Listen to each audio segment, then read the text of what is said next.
Warning: this super poopy whoopy episode of Brainsponge contains spoilers for Doctor Strange and the Multiverse of Madness and Sonic the Hedgehog 2. Warning: this warning will be irrelevant and outdated soon. Wungo bungo, scoopy whoopy doopy doop big poopy moopy butt butt. Mic test 1, 2. 1, 2, 3, 1, 1, 2, 1, 1, 1, 2, 1, 1, 1, 1, 1, 2, 1, 1, 1, 1, 1, 1, 1. Welcome back to the radio channel where we play the radio. We just steal other fucking radio channels. We just play with the radio. It's like we have to cut out all the like Radio Nova, like all that stuff we cut out, and just say like when their Radio Nova comes up, just talk over them. Yeah, it's just like radio. Next up on FM. So as we were saying, sorry we can't hear you. There's someone talking in the background. Yeah. Now this song I really love, and you say a song, but that song doesn't play. It's like it's always just the same song, Rhythm in the Night. So next we have Beastie Boys' Ill Communication, the full album. Here we go. This is the rhythm of the night. Yeah. Oh, so yeah. Funny story, everyone. We have our first long lost episode. I always knew. Once I saw lost episodes in Avatar and SpongeBob, I knew I had to make one eventually. So we sabotaged the last recording. Yeah. Oh, and it was such a great conversation as well. It went to a really deep and dark place about existentialism and just how small we are. And then somehow we got into the conversation of like, hey, the human eye is like a camera. I'm like, let's do an experiment. So I opened up Portal 2, and then it just ended from there. Yeah. And we were just like, what the fuck? I'm like, uh-oh, episode lost. And then we just recorded a little 10-minute impromptu ending. I was like, oh, for fuck's sake. So then afterwards, I was like, okay, what can we do? What can we do? And I went into the folders and I found data logs. What's that? And there's 1,477 individual files. I'm like, okay, what's this? I click into one, load it into Audacity, and it's a 6-second clip. So that means the episode is there, but it's in nearly 1,500 parts, and there's 2 timelines, so it's a big jigsaw puzzle. So hypothetically, it is possible to come out, but there's a lot of work that has to be done. So we're skipping episode 11 and moving on to episode 12. When I draw the thumbnail, will I just say episode 12 and like let's not like I already know the title of this episode. It's going to be Brainsponge episode 12, or it's either going to be Brainsponge episode 12, episode 11, or the curious case of what happened to episode 11. Yeah, we don't talk about episode 11. It's like in Borderlands 3 where it's just like they build a ship that goes into other worlds. And it's just like the ship is called Ship 3. And it's like, we don't talk about Ship 2. No, Ship 2 is gone. Like, wait, episode 11 is technically there. The weirdest part of all is our audio is pitched down, so we sound deeper than we actually are. So that's actually our true voice. We're so masculine that we have to. We have to. So what have you been up to then? I watched Creator Clash. Yeah, I need to get that off you. What was your review on it? Golly, was that a good night? I was off my chair like, oh my god, this is because I wanted to watch it, but I was shooting the last day of my short film, and I just completely skipped my mind until I was like, when is that thing on? Oh, he watched it. So Matt Watson, 22 seconds. What the fuck? Dad kicked his ass. I think Matt was expecting like just like a quick jabs at the start or like distance, because I guess his experience obviously came from the professional world of boxing, where a professional would know another professional and like their skill, so they would kind of back off each other until they get a know of what they're going to do. No, but Dad showed no mercy. Yeah, Dad was like, Dad instantly knew that Matt was like just does not know how to box whatsoever. So he just rushed him, like blitzed him, and like he wanted him dead. Yeah, he wanted him dead. And then he does like one of the biggest call outs ever, and just like all YouTubers, he called out MatPat, he called out like and it's like, what? Shit, I forgot to open. Keep talking.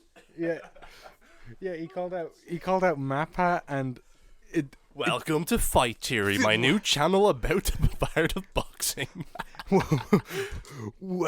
Welcome to Fight Theory, where I'm gonna give you a good theory on how to kick your ass. And the thing about Dad is, like, he is fucking built like a brick house. Oh, dude, like, I mean, because so before the fight, he did like live streams for like 10 hours. Multiple live streams for 10 hours. And dancing non-stop for 10 hours. Cardio. I know, that's like so much cardio already in his field.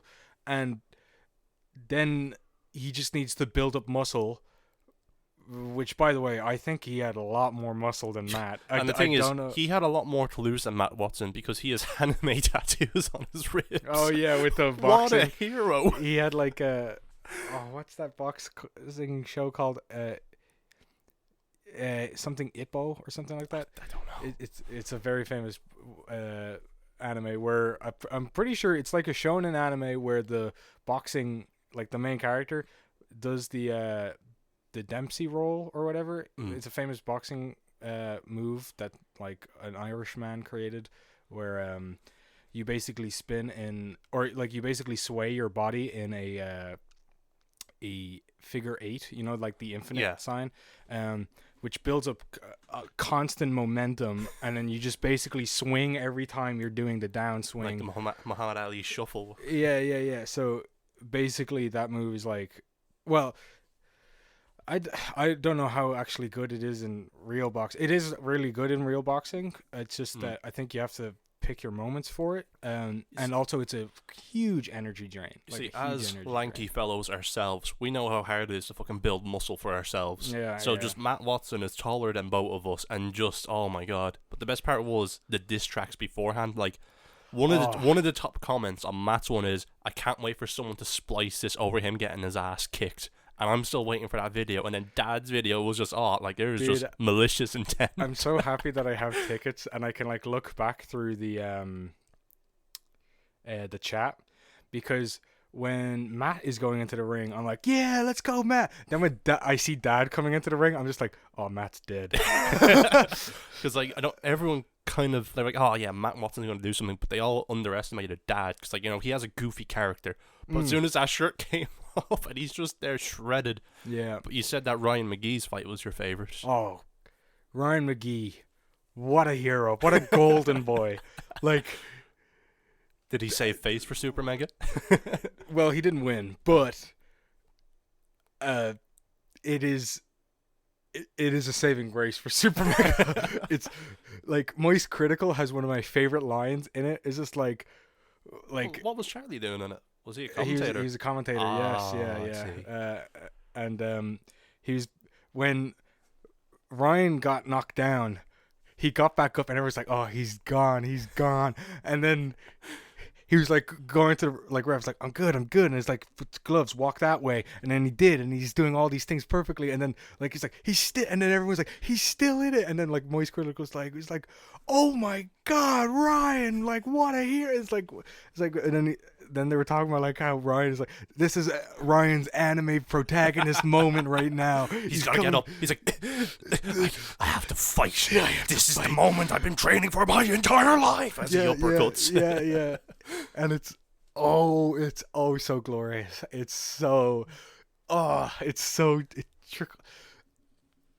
And I was like, this night, like, no matter like I paid for a hoodie and the ticket. I was like, I don't care. All the money I just spent for the, like, it's going to charity as well. Yeah, it's going to charity. It's also just, it's so worth it just for the Ryan McGee fight. Of just, especially in the moment where I was just like, and what about Minx's fight? Because hers and Michael's was the ones I was looking forward to. Because Minx is such a fucking wild card. Oh my god, yeah. I will say, when Minx's fight came up, what's her name? The other girl? I know she does TikTok or something, but I don't know who she is. Fuck, I can't. I think her name's Haley. We'll roll with it, Haley. Yeah, Haley. She she had such joy. And she had joy throughout the entire thing. They both had joy. Minx is like sadistic joy, I think. Yeah. But Haley's joy was just that she fell in love with boxing. Yeah. And she's saying that, and she actually says even after this she still wants to continue, which I'm like, that's good though. She's a fucking. And then like the moment I was like listening to both their stories, I was just like, I don't know who to support anymore, and I'm kind of freaking out. But it's like, and then the fight happened, and I'm like, one lands another, and I'm like, this is awesome. So but Haley actually put up a fight against Minx. I can already predict her technique. Fucking just destroy. No technique. So technical wise, like technical boxing, Haley apparently was better than Minx. She did better like defense. Problem is she didn't get timing good. She was doing countering and whatnot. Yeah, she was doing like counter techniques that would have been perfect because Minx I think was heavier and would be harder hitter, longer reach. And it like, so technically Haley was really good at what she as a boxer, as a boxer. But and Minx had the advantage.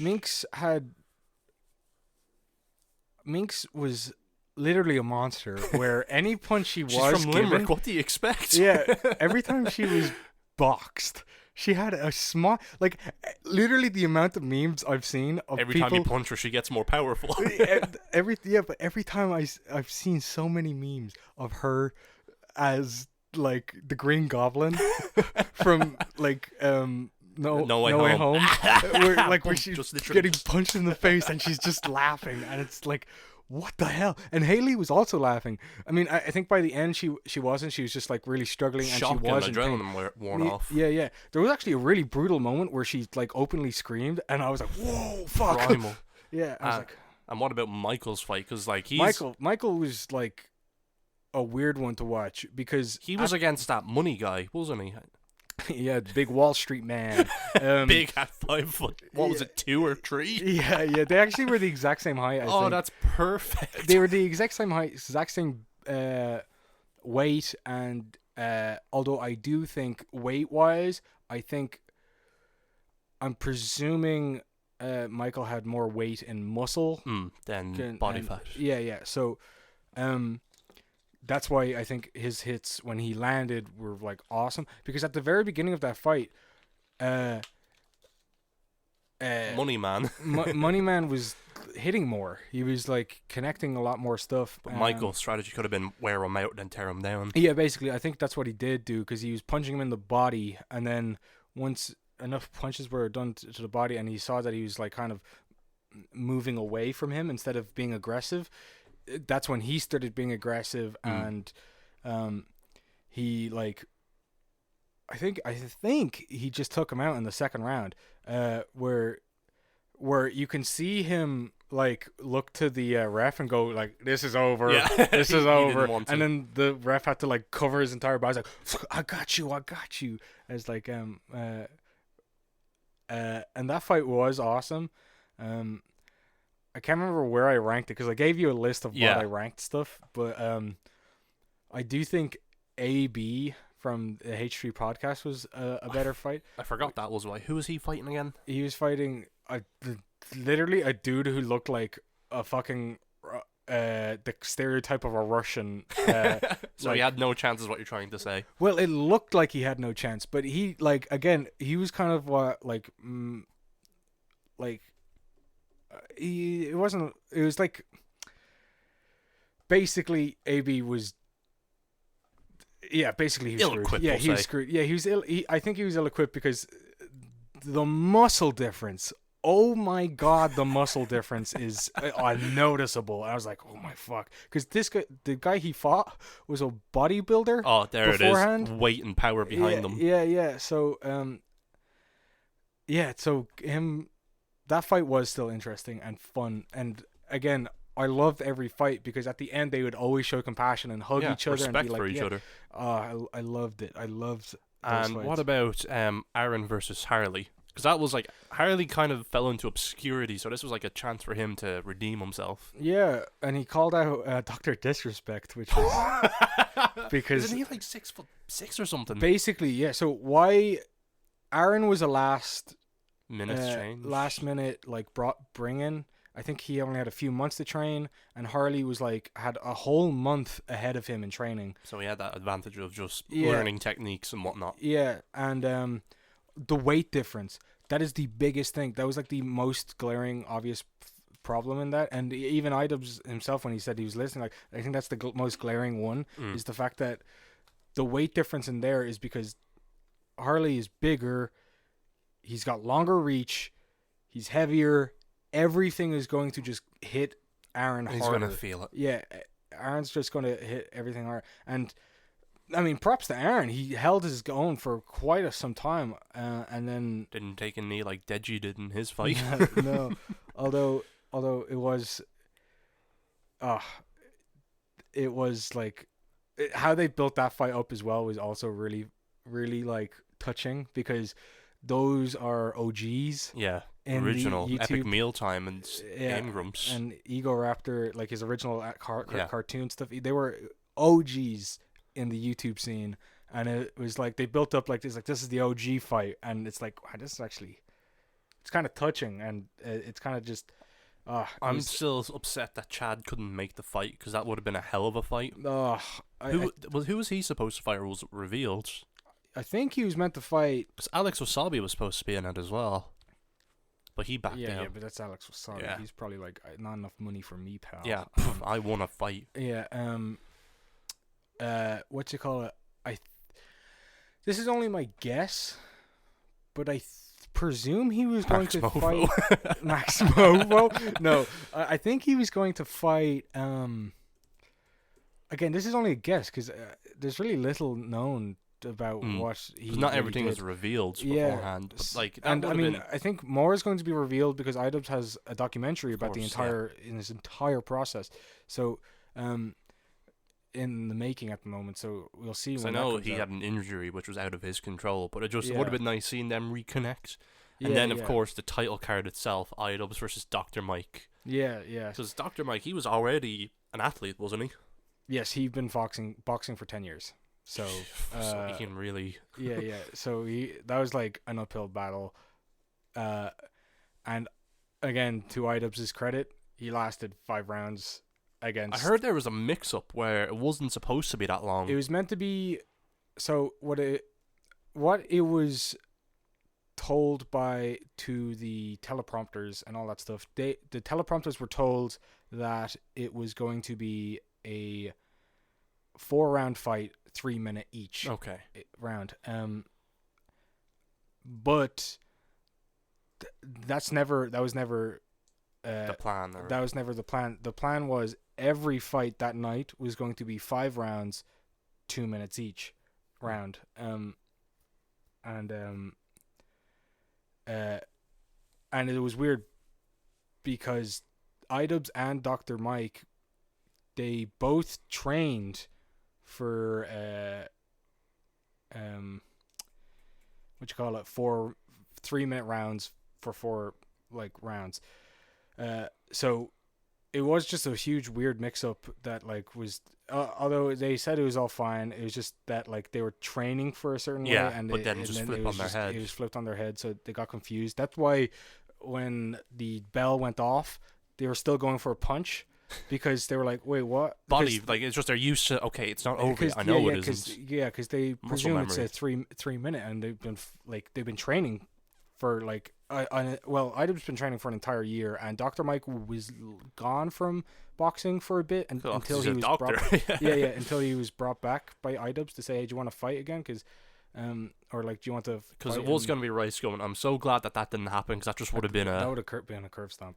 Yeah, but I still think it's so funny that this all started because of Sam Hyde, whether he wants to admit it or not. Because in the documentary, that's like, let's do some boxing, and Sam is wearing the bodysuit and Ian's boxing. No. I think no. Yes, that wasn't started by Sam Hyde. So that was because Sam Hyde knew about the boxing event, so he wanted to see what Idubbbz had in him to box.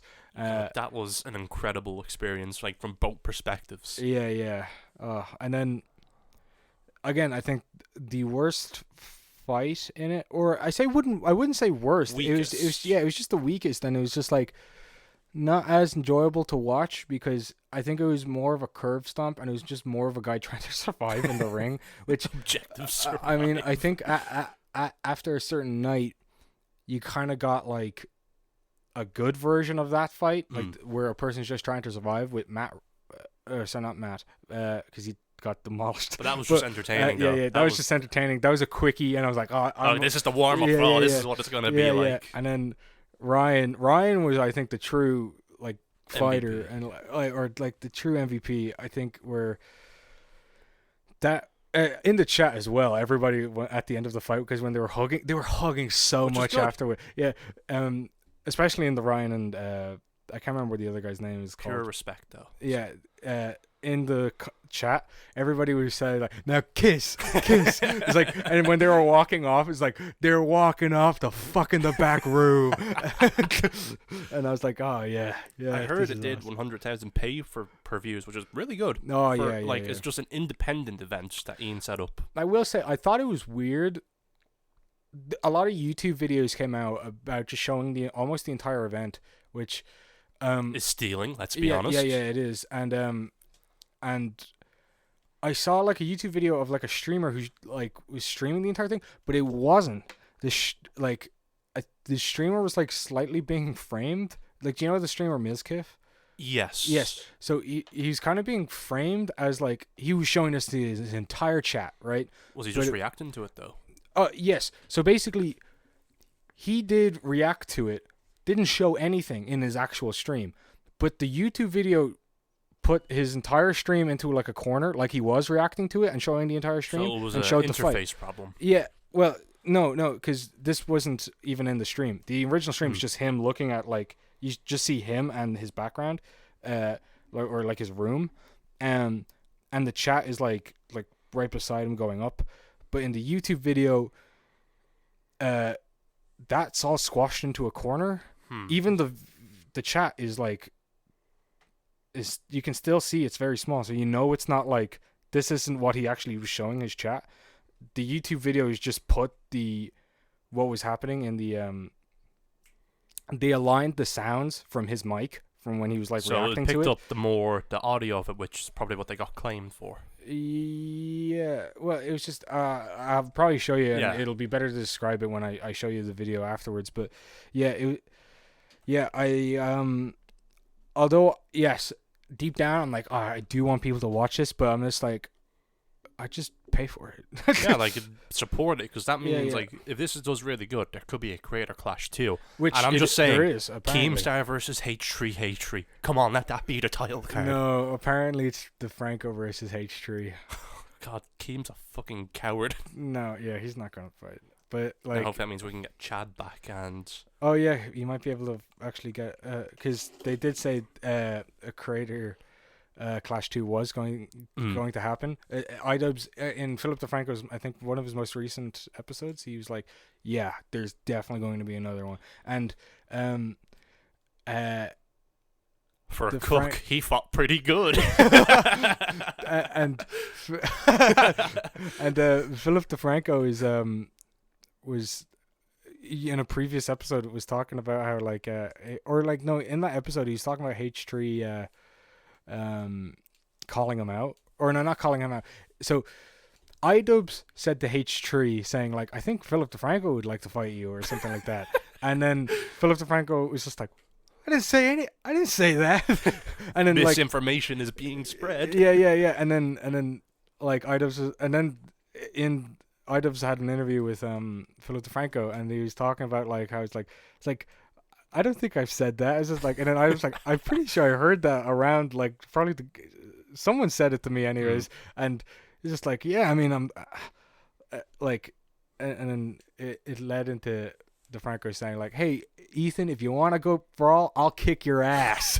Oh, DeFranco has the advantage because he's younger. Yeah, and Ethan was just like, I don't want to hurt him. He's got like liver problems, or like he brought up the fact that like he had like it's like I think I would like crush him, and then like DeFranco was like, No. So that'd be. Yeah. It's funny how the whole YouTube boxing thing started with like KSI and Joe Weller. That was because it was an actual Oh yeah, beef. yeah. And now like Well, I think that was an actual beef. I think, but yeah, and then like of course Logan versus KSI, whatever. It all spread out from there. But I remember I was excited for Logan versus KSI, the first one, but what really pissed me off was the ending, where the draw. The draw, and I was just like, oh. And then they announced another fight, and I was like, and don't get me wrong, why I think I still kind of respect that fight or those two fights more is because they did actually bring in proper YouTubers.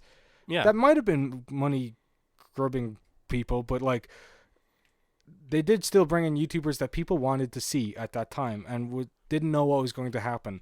And I did like that, and I did like also how, like, at the time KSI won, which I mean, I guess was kind of it was 1 point or 2 points. Yeah, because Logan had 2 points deducted because he hit through back shots. Yeah, And if that didn't happen, he would have won. But the thing is, like, I grew a lot of respect for Logan during the fights because you got to see a bit more of him and him maturing. So I do have respect for him now. yeah. I do think. I see. That's another thing. Around that time, it was also when Logan was the villain. Yeah, because that was years before the Suicide Forest. Yeah, and then he did the he takes the rat, which was like, okay, Yeah. great job. And then he was like off YouTube for a bit because of the Suicide Forest thing. Yeah. And then yeah, But yeah, it just kind of grew from there. And then like there was the terrible previous event. What was it? YouTubers versus TikTok, where Austin McBroom just scammed everyone. So I'm glad to see that, and also that entire event they went into debt. Yeah, they paid for too much. Everyone was owed money. Yeah. DJ Khaled not hyping the crowd up at all. But like, I'm glad to see that Ian this is about boxing. Like, this isn't any beef. It's just people boxing for charity. I also like the fact that he got people that people actually care about. Yeah, it's just a whole assortment. It's not like, oh, some kind of person you heard about. Yeah, like, who the fuck knows anybody? Like, I think out of the TikTok versus YouTuber fight, I knew one person, and that was Deji. Yeah, and like just because of his track record. Yeah, like it's just and I only knew him mainly for the fact that he's KSI's brother, which is kind of a bit like of a touchy subject between them two. Yeah, because I mean, even if I was in his place, I wouldn't really like to be known as KSI's brother, but living in a shadow. Yeah, but I mean that is a big shadow. KSI is quite huge at the moment. Yeah, like I've been watching him for like nearly 10 years, and you kind of forget how big he is, like with the music. Because and he started off as just a child, just in a room with his brother. Yeah, and then now he's like a super huge, like selling out shows, multi-platinum. Like Sidemen videos are always entertaining, and he's always in. He's not always, because he's missed like 1 or 2, I think. But the fact that he missed only 1 or 2, and he still managed every Sidemen. Like I do have a lot of respect for JJ, like as a creator and just as an artist, because like I know there was a lot of people shitting on him for his music, but then I think the one song that kind of changed it all was Holiday, because it was different and it was actually a really good song. I see. I liked a lot from that like entire album. I think I liked Holiday. I liked what's that other one he did with that's kind of like he had like a punk artist come in. Oh, I know it if I seen the title. I'm not too well versed in his music, but fuck, I'm not either. I can't remember what it was. Because like I respect the fact that like he did it all himself. That is just the fact he had a studio in his house and he just wanted to do it. Because as someone who wants to do things by themselves and learn how to do it and enjoys the process, it's satisfying seeing someone who is successful still encouraging that and still feeling true to themselves. Yeah, and he has a producing company now that helps he helps younger artists. He's helping. I mean, I'm surprised he got like Anne Marie to sign. Yeah, in the company. She's huge. Yeah, she has like 2. Oh, well, actually, technically, she has 1 number 1 single, which was the one she did with KSI. Yeah. And I found out when I found out that was her first one, or no, her second one. Because 2002, I found out didn't actually break one on the top 100 charts. I was like surprised to hear that. I was like, wait, that didn't hit one. I think it hit two. People underestimate JJ and how big he actually is. Yeah, and the fact that he got like so many collabs like that like helped him out in music. Like, and he's working I'm on a new surprised he album. got Lil Wayne in. I mean, Yeah. They never met, but he still got him. Yeah. Yeah, he's still in his room fucking making Reddit videos, and like his Reddit videos are the only ones I watch because they're actually just really funny. Just people roasting him. Him and PewDiePie's I watch. Yeah. And it's yeah. I mean, don't get me wrong. I still think there's like. I still think he's like one of the better YouTubers. I still think there's like pitfalls that he's fallen into. Like, of course, like he was an asshole during the Joe Weller fight. Yes, actually, I don't really remember that era. Because he made he said something like about Joe. He's like, "Oh, go on, take your pills for her depression," and he was like, "What the fuck was that?" Oh, yeah. That was kind of a dickhead thing to do. But he also there was a Bitcoin. Is it? Yes, he got into Bitcoin, which he lost 2.8 million. Oh, that's recent. That's yeah. recent though. But like the fact that he just got into Bitcoin and like helped promote like stuff like that, I'm just like, it's not that like it's not necessarily not necessarily his fault. It's just kind of that entire ecosystem that I'm just like I'm so wary about because so many of them are scams. I mean, it's come out that like I think it's actually come out that I think I can't remember what government in America there was one found out something, but they basically did a hit piece on so many like content creators and like a bunch of people saying that it's like most of these are scams. You're getting looked into. Do you watch CoffeeZilla? No. He like exposes a lot of these scammers in crypto. Yes. I watched him recently. He broke out. I haven't watched him, but I have seen that he did do a piece on Logan Paul and stuff like that. Yes. And then like the whole Save the Kids thing with Rice Gum and a few other that was fucking despicable. Yeah. Because like for people who don't understand how like crypto works is they make X amount of token and how many people buy it determines the value. So if lots of people buy it all up and they have the most shares, they can just sell it, and that's called a rug pull, which is very illegal. It's quick cash grab, which is what they did. Yeah. Because like with crypto, it's so hard to put a price on it. Because like with Bitcoin, you don't buy one Bitcoin, you buy like 1/18th of it, and that's like again 1/18th of the fraction of the price. Yeah. Because like look at Elon last year with like Doge, he just made a meme, everyone bought it, and he sold right away. That's not him doing a rug pull because he doesn't own Doge. It was just him playing the market, and but this is something similar, but the whole GameStop fiasco was amazing. When GameStop was at an all-time low and Reddit made a go to the moon, and Wall Street's like, hey, you can't do that, only we can do that.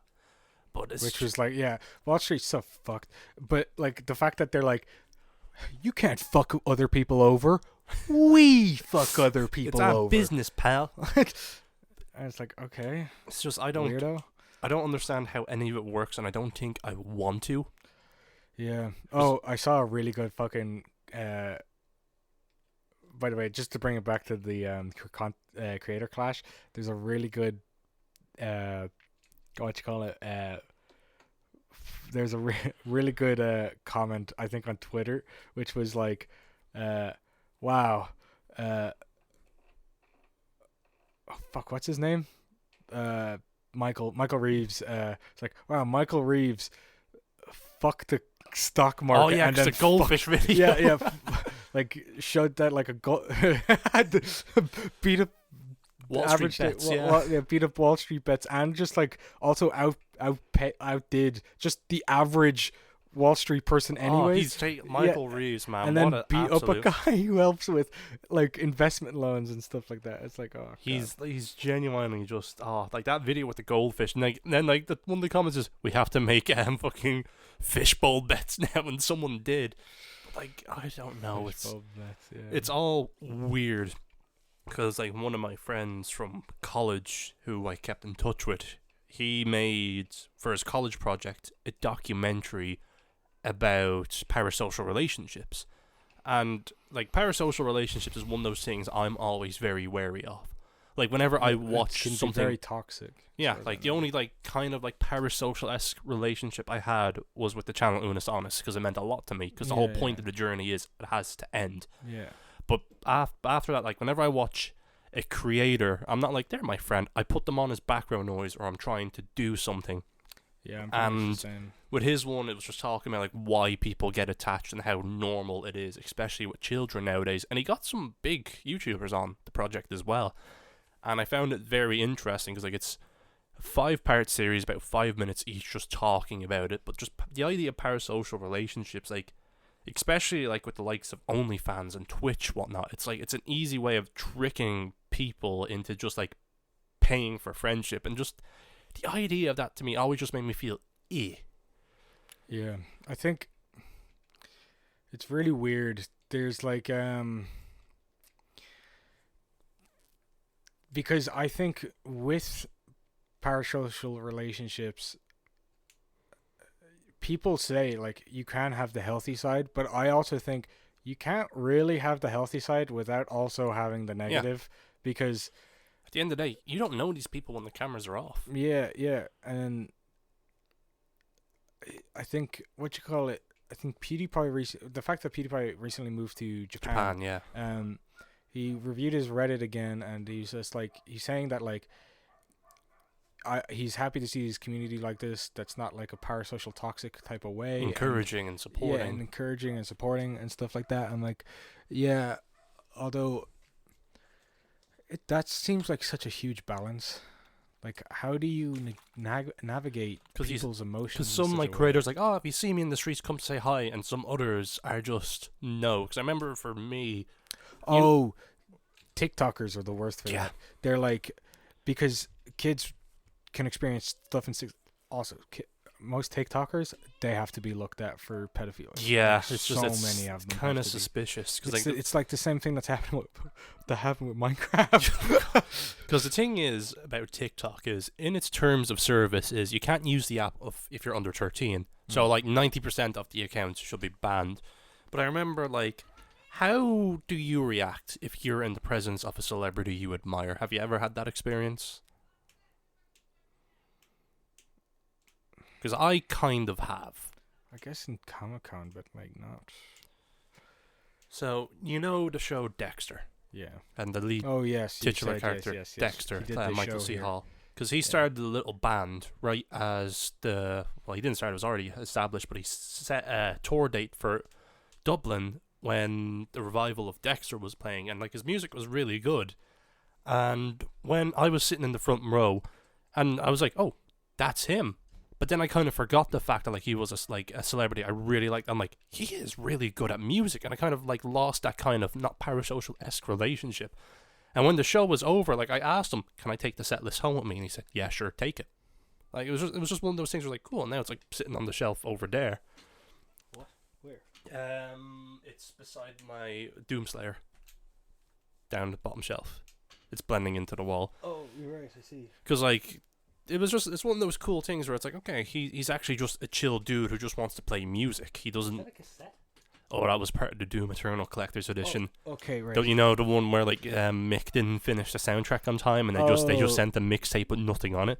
It was supposed to have the Eternal and 2016 soundtrack, but didn't happen. Oh, right. The thing still isn't released. But it's just, there's been a few times where like you'd see like in Dublin, I seen like a few celebs, and I'm kind of like, cool, because like if I seen a celebrity, I don't think I'd want to ask for a picture of them. I think I'd rather just have a conversation with them. I would too, but I think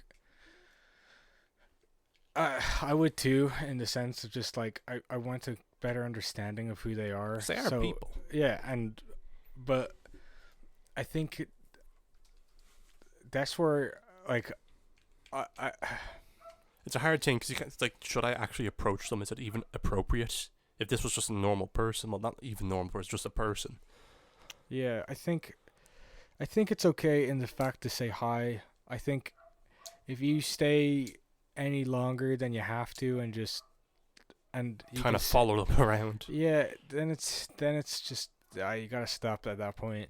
Because like a lot of people don't separate art from the artist. Like once like artists put their instruments down or the cameras are off. They're just people, very wealthy and like privileged people, but still people at the end of the day. Yeah. Because like at the end of the day, like it's just they're not gonna be friends with you. Like yeah, you can have a conversation with them, but you're just someone to talk to. Like say if you're on a night out and you start randomly talking to someone, you're never gonna see them again. Yeah. And I think like especially with YouTuber now, because it's just now most kids want to be YouTubers when they grow up, because it's just a lot of people TikTok stars. Yeah, because a lot of people don't really watch television anymore. Yeah, I think. I still can't believe like Ryan's toy store or whatever. Reviews, toy reviews is like the most highest earning person. Yeah, which I remember when that first came up. That just feels like a weird. Do you want to know what the thing is? He's probably not even aware of it. His parents. See, that's the thing. That's what when that was popping off. Do you remember that thing that like, PewDiePie got like into a bunch of shit for because he pointed out the fact that like, what are the parents? If the parents are recording this kid, like just reviewing this, and like family channels are just, in my opinion. I know. That's why I'm like, I'm morbidly curious about what Ryan's going to turn into. Because I'll tell you one thing that I see in my house that kind of gives me a bit of So my younger siblings, who's like the youngest, they spend a lot of time on YouTube, and sometimes they'll look at their reflection and talk as if it's a YouTube video. And I'm just kind of like, oh, that's not good. But I'm not the parent, so it's not like I can really step in and whatnot. So, because I remember when we were growing up, of course, for us, we were more interested in video games. And it's just like, stop playing your games. But even though, like, there was kind of a social aspect of video games, like, you'd have friends there, but you knew, like, they were just friends on that. But just with actual celebrities just pretending. That's the thing. That's the difference between a video game character and a real person, is the fact that if you okay, this is still weird if you see a kid do this, but like if you see a kid that like is going just like, hey Sonic, my friend. Oh, that kid's lonely. Yeah, it's like, like, I seen Sonic 2 actually. Oh really? Okay, we'll talk about this once. But like, and then if you things like, hey Sonic, my friend, and then like that's weird. But what's even more weird is a real person and going like, hey Jedward. Hey Jedward. Hey Felix Kjelberg. Let's. And it's like, no, that's weird. That's very weird. And then like, that's the stuff. But yeah, I saw Doctor Strange and Sonic.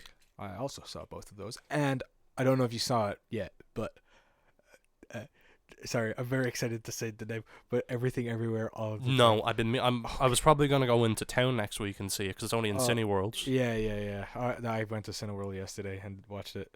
It was because I don't know really. I know it's multiverse shite, but I don't really know anything about it. I haven't seen a trailer. Is that the best way to go and see it? Yes. Okay, because I think. Well, I mean, the trailer does not describe fucking anything to you. Like, I mean, it's just kind of so many shots compiled together, and you're just like, okay. Well, I think that's if you're free next week, if you want to go see it again. I'll see it again. I'll see it again. We'll arrange it. Yeah. But yeah, I went and saw. I'm in like once I'm off work, I'm in town anyway. So like, we'll sort it out. Yeah. But yeah, I saw Doctor Strange, and like I'm like one of the few people who didn't oversell my expectations. I wasn't expecting Endgame 2. I didn't even see any. I did see a trailer, but like as far as my expectation.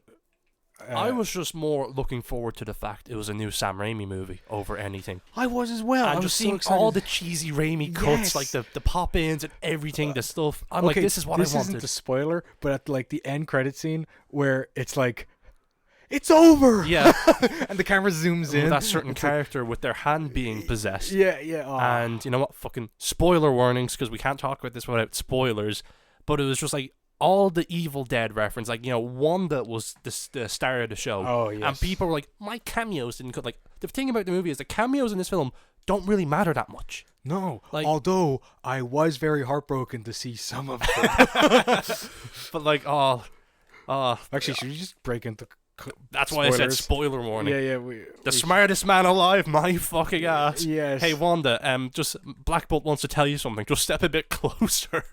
Like, don't get me wrong, I get it, but it was just that's the one scene I also didn't like the music fight. I was like, come on, we get it. Really? I like that fight. I was like, okay, I get it, but it was just also John Krasinski actually wasn't on set. He was all green screened in. Oh, really? Yeah, because originally someone So else. was there just a big gap between all of them, and just like, Yeah, pretty much. wow, that's weird. I guess he's kind of big now, so I guess he was doing other shit. So. But oh man, like when Charles Xavier died, I wasn't even fucking surprised. I mean, okay, in fairness, I was just like,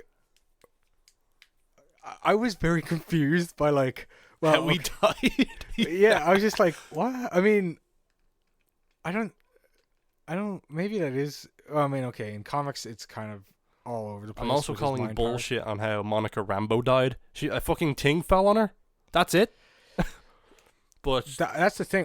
A lot of people actually think that she was not dead, probably not. but like, I don't care. But either way, like, I didn't have any expectations. Like, it's Sam Raimi, and that's like, because I wouldn't really care for the movie as much if it wasn't Sam Raimi influenced. And just seeing all, like, the first fight felt like Spider-Man 2 to me, and that made me feel happy. And then just seeing all his visual horrors, like one of the moments. Oh yeah, well, the fact that it makes you feel like Spider-Man 2 is it's a fucking octopus climbing up a tower. Not to mention that Wanda pretty much has the same arc as Doc Ock. I will not die a monster. I guess it is, yeah. But like the thing, one of the scariest moments in the movie, because it is kind of a pseudo horror film, is when Wanda possesses her other version of herself. Yeah. And she just looks into the camera for a second. I'm like, I don't like this. I don't like this.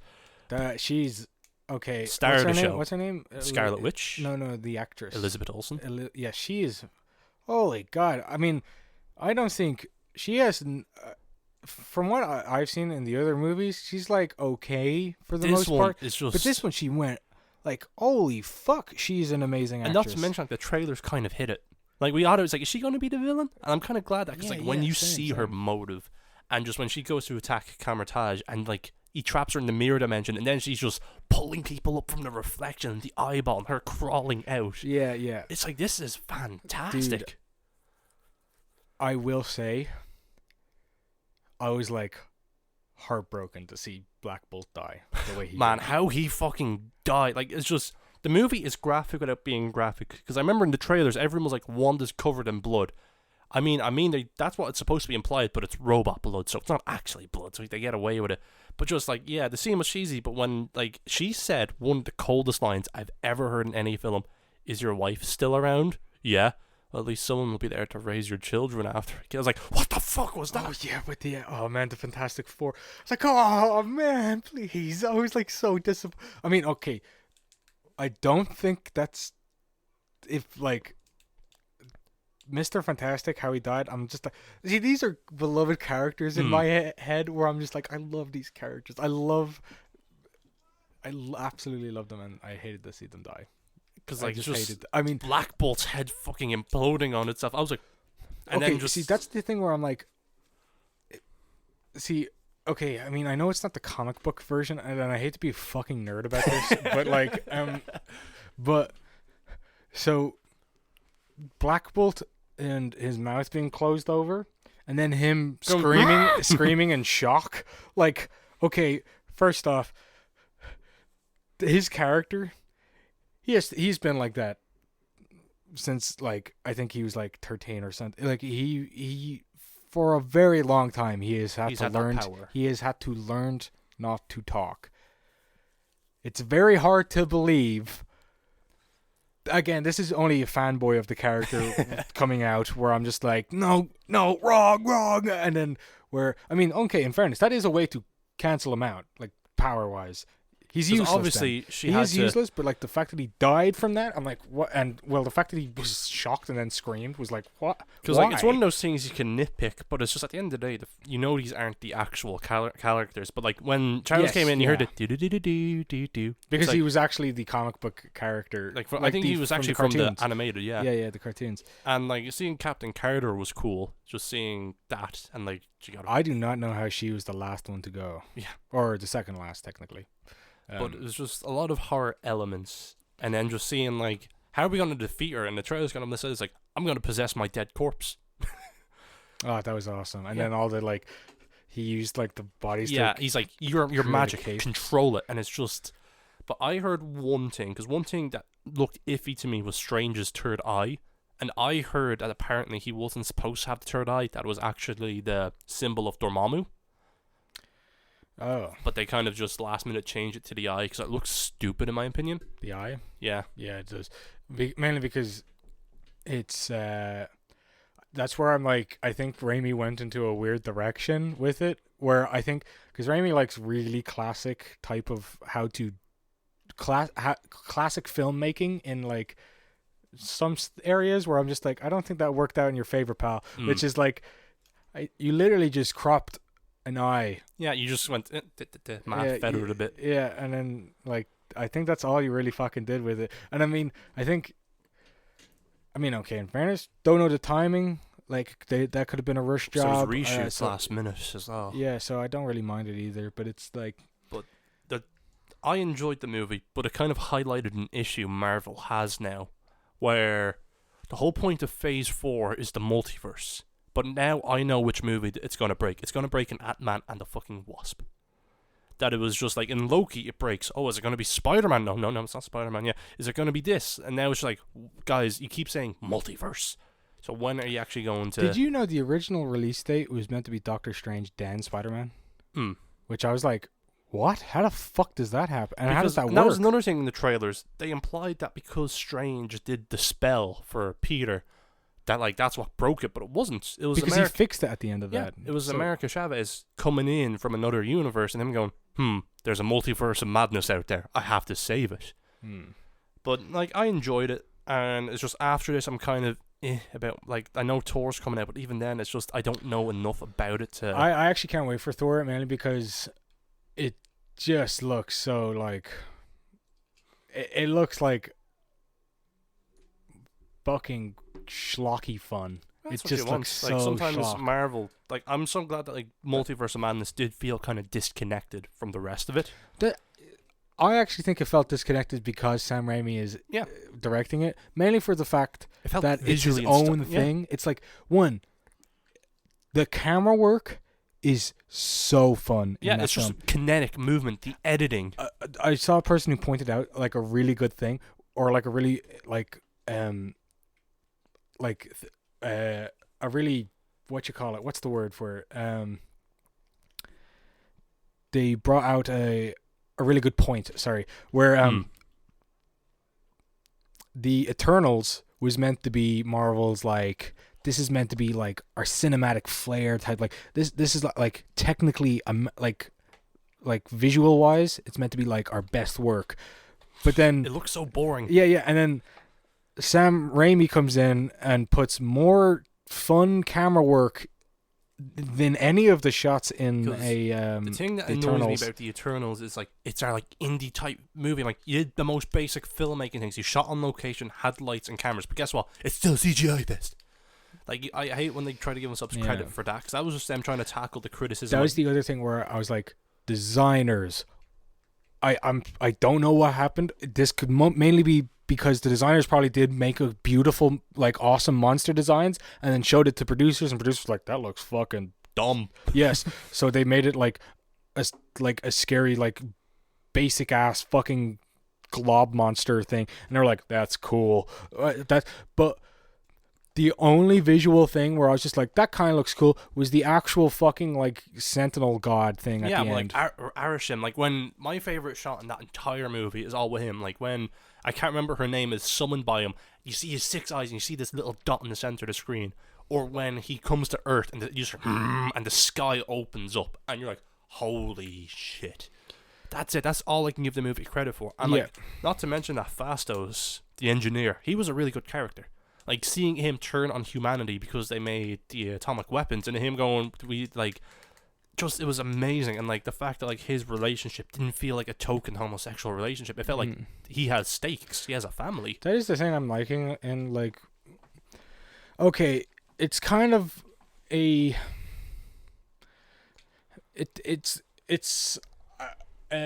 This is a weird point. I but I do like the fact that Marvel is now becoming better at showing representation than what they were doing, which was a fucking side character and being like, that's gay. He's gay. Because awesome. like the He's fact gay now. that like Doctor Strange got banned in a lot of countries because America Chavez had 2 mothers. It's like, come on, guys. Like, I know it's not even anything big, because I know respecting cultures and whatnot, but at least give the option to let people see it. It's like, they don't have to force it, because like saying that like, oh, because it's homosexual relationships, but it's like, yeah, but like, so is violence and gambling and whatnot, and that's shown there as well. Yeah. But like, overall, I did enjoy it. It was entertaining, and I also really enjoyed Sonic 2. Like, it was Sonic just 2 was so fun. I cannot wait for Sonic 3. Because yes. like, the thing is, of course, my one critique with Sonic 2 that yours probably is like, they spent too much time at that fucking wedding, man. See, I will also say that I don't mind it for the part that I think there was one. I mean, okay. It introduced Gun. It did introduce Gun, which I am excited. I was happy about. But I also will say,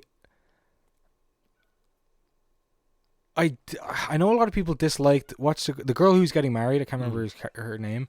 I didn't mind her like rampaging across like the fields with a golf caddy. I thought that was actually kind of funny. It's just that they cut it down a bit. Yeah. I think they should have cut it down a bit. Like the fact that like you showed those.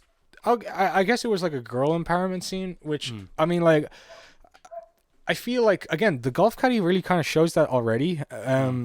With her kind of rampaging and like going after her like this fucking dickhead person who tricked her. So I was like, that's a way better scene to show girl power than 2 girls using Tails equipment. Yeah, that's what I would have cut. I would have cut them just. I would have tried to cut that down. Overall, it's just I admire the fact that they just doubled down on Sonic and just like, oh, we're gonna get goofy and campy with it, and just they like actually respected the character, and I was like, Knuckles was fantastic. Amazing. Oh, such a glorious character. Like, you know, they handled the good arc of Sonic. Like, I'm a hero. It's like, no, you're not. I'm surprised. I loved that beach scene, by the way, where him and Knuckles are talking. Yeah, where I'm just like, why'd you save me? It's like, oh, I saved you because you saved me. Yeah, I don't get the tactical advantage. Are you trying to disrespect me? Like, but it was just like, I know he was a very Thor-like character, but he works. Yes, because it works in his character. Because and you know, his character is like that. Robotnik was going to stab him in the back, and like again, Jim Carrey stole the show as Robotnik. Oh, he's always and just he's like, you perfect know, for it. Like another scene that I wish was kind of a bit shorter was the dance scene. But it was just seeing him. But I don't mind. Yeah, same. I didn't mind it too much because, again, I think... I know at the end of the day, this is a kid's movie. Yeah, so it has to and it was also building character between how bonds. Tails and Sonic became best friends. Again, still also love the fact that movie gave Tails the original... Colleen O'Shaughnessy. Well, actually, she's not the original actress. She's a voice actor for Tails. Yes. But tell me you didn't as well. When you saw Team Sonic on the thing, you weren't going, Sonic Heroes! Yeah. That's like seeing like Robotnik's big, mean... Bean Machine. That was the name of the coffee shop, actually. Which I was like, I see you. I see it. It's awesome. But like him getting like, one thing is like, the Chaos Emeralds were really small. Yes, once they broke. Yeah. Although, I actually replayed almost all the Sonic games I think I had to watch this. After watching the movie, I was like, I gotta play some Sonic games right now because I got so hyped again. But so Chaos Emeralds are small. They are very small. Okay, not in the adventure games. The adventure games are like the size of your hand. And but the 2D Sonic games, I mean, not for Sonic. I mean, I guess they're kind of big for Sonic because he's a fucking hedgehog. But for not Robotnik. For Robotnik, no, they're kind of still kind of like medium. But I loved like seeing his big robot. Yeah, I should mention, which I am excited for the third film. I know I don't know if they're going to go hit Shadow right away. They probably are, but I also kind of don't want them to. I want them to do Chaos.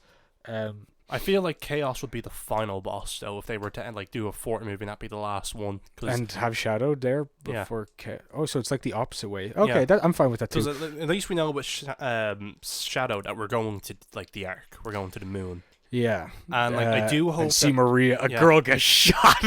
Yeah. Oh man, I'd love to see the theater like Shadow's gonna say fuck. not like this. But Damn. damn crap. But I do hope Where's that damn fourth Chaos Emerald? I love Shadow the Hedgehog, and I don't care what anyone says. Where's Chaos Control? Oh. But like, I do hope that like Jim Carrey, like I know he says he's retiring, but I hope like he does. See, that's the thing.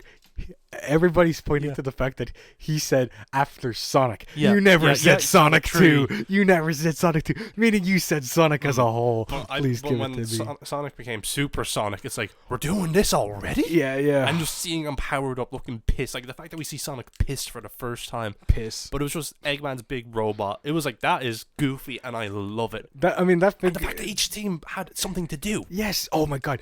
And then the big robot, which is just a big reference to Sonic 2's last fight, Yeah. which I was like, that fight is annoying because one, you don't have any rings, and two, it's just kind of a dickhead fight, you know. It's coming out. Yeah. I will say one critique I have though is, why is Tails Knuckles so fast? Tails, Knuckles. Yeah, because I remember when like you first see Tails, he flies really fast, and Knuckles he's really fast as well. But and I'm not like, as fast as not Sonic. as fast as Sonic, but I'm like, not that fast. I don't know. I thought, I mean, again, in Sonic Heroes, they seem to be catching up pretty well. But like, it was a fun movie, and I'm glad, like, because like it kind of shot the other one out of the water now. Because now that we have Team Sonic, and now like with Shadow coming Although in, I if this keeps going to like, I don't know, like a good long Mario comes in to like, but like a good long like 2 trilogy type movie deal type thing, I will, if it does go on for that long, of course, I will look at the first movie and be like, that's a very humble beginning. Yeah, like the fact that like I'm so glad that they listened to response and changed Sonic's design, because the second movie just wouldn't have happened. Yeah, same. Although it is really funny to see the concept designs for what Tails would have looked like. I haven't seen them. Well, they're not the official ones, just people someone... drawing up, and it's like, oh, that looks fucking hilarious. But I'll show you. I can't believe Tails fucking hit and ran Knuckles. yeah. Oh my god. Although he's a cold-blooded killer, I tell you that. But Robotnik was just. I'm like, yeah, he's right to be pissed and want revenge. Yes, and also how insane he is. That's the other thing. The character development, I'm absolutely in love with for Sonic. Because in first one, Robotnik was just an arrogant scientist, but now he's like, that damn blue hedgehog. Yes. Where he's finally getting that addicted like Sonic, like Sonic, where he's finally getting he attached. had his egg pod as well. It was good to see that, because like of course like him being in his big machine, I was like, yeah, that's gonna be like, looks like the Falcon from Sonic Heroes, but like slim. Like I love his aesthetic for his robots. Yes, and like I don't mind that he got the KS Emerald and he was flying and whatnot. Yeah, that's a weird ability that, like, I mean, okay, in fairness, in the games, it does say the Master Emerald can and does grant you your thoughts, like your thoughts become reality. Yeah. It does say that in the game. It does it never shows it in the game, but it says it can do that in the game. But the other thing, which I'm also confused about, is that all 7 Chaos Emeralds make up the Master Emerald. Instead of the Master Emerald being little parts of yes, little side quests. Which, by the way, it does break apart. And although the Chaos Emeralds are in the Master Emerald, the Master Emerald pieces are still there. Yeah. Which I'm just like, maybe don't look into it too much. Yeah, I'm just like, this is very, like, it's just very confusing. The bit when like he was saving Knuckles and he gets the bubble. And it's just yes. The fact that like Sonic actually has a fear of water. Yes. Oh, yes. And just the fight between him and Knuckles at the Master Emerald was great. Seeing both of their skills. Yeah. Like fucking Sonic actually like fucking outsmarting him. And outsmarting him with his speed and like knowing how to. I loved every second of it. It's so good. Like when they actually fought. Or even when going into the cave, his animation for like falling down waterfalls was the cartoon, like the gaming one where he's like, and it was a love letter and whatnot. Yes, I love, and a lot of people were giving it crap for being it's a side quest to find stuff. I'm like, That is That's Sonic. the Sonic games. What are you talking about? It's a side quick Seeing thing. the characters interact. And Yes, come to life. it's the like that's literally gaming in general. I see people side saying quest. it should have been an animated movie. I'm like, if it was an animated movie, we wouldn't have Jim Carrey's Robotnik. I know, and he's so animated already. He's Yeah. technically officially a cartoon. Yeah. But it's just with them interacting, seeing like the designs, and just seeing Team Sonic form. I will also say, I do not think humans are unwarranted in the Sonic universe No, because a lot of they people have are been like- around since 1999. So is Sonic that when? Adventure 1, Yeah, Sonic Adventure 1. Yeah. Not So- to mention Sonic Bone.